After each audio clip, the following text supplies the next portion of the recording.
Good morning mga mananap. Ito po ang aking client. Bumalik after 7 months. Yan po ang kanyang buhok. Super dry na siya. Kung makikita nyo.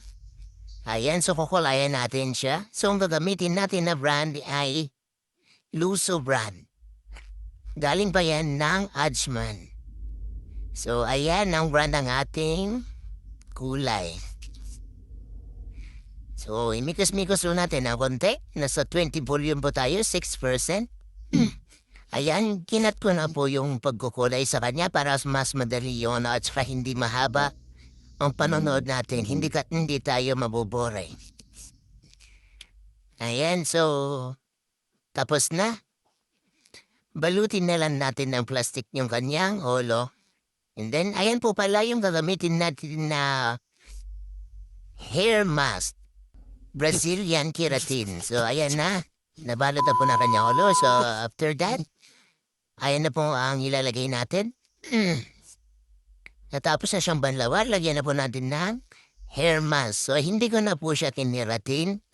Kasi, sa salonil po nagtatrabaho yung client. Ayaw niya po makiratin kasi lagi pong natutupi yung kanyang buhok. So, lagyan na lang natin ng hair mask Brazilian keratin. So, tingnan natin kung anong maging efekto nito. So, tingnan natin. So, ayan, matapos banlawan, pinaplansya na po natin ang kanyang buhok ng ating client. Ayan. Dapat magplansya tayo is tingnan natin yung init ng ating plansya kung hanggang kailan ang makakaya ng buhok ng customer natin. Ako po ay hindi po ekspertong nagkukulay. Ako po ay may experience lang na nakukuha din po sa mga nagkukulay ng buhok. So after that,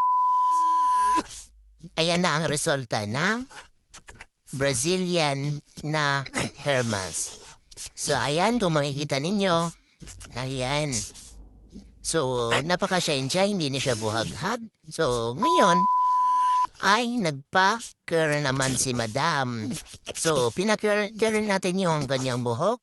So, meron akong bagong iron. So, ayan.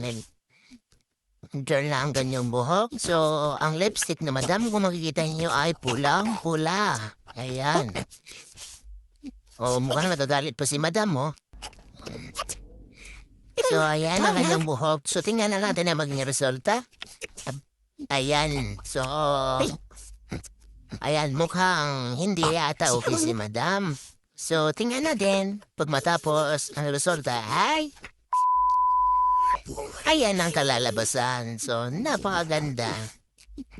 So, sa gustong magpa-curl ng buhok, magpa-follow at magkukulay, message lang. And comment.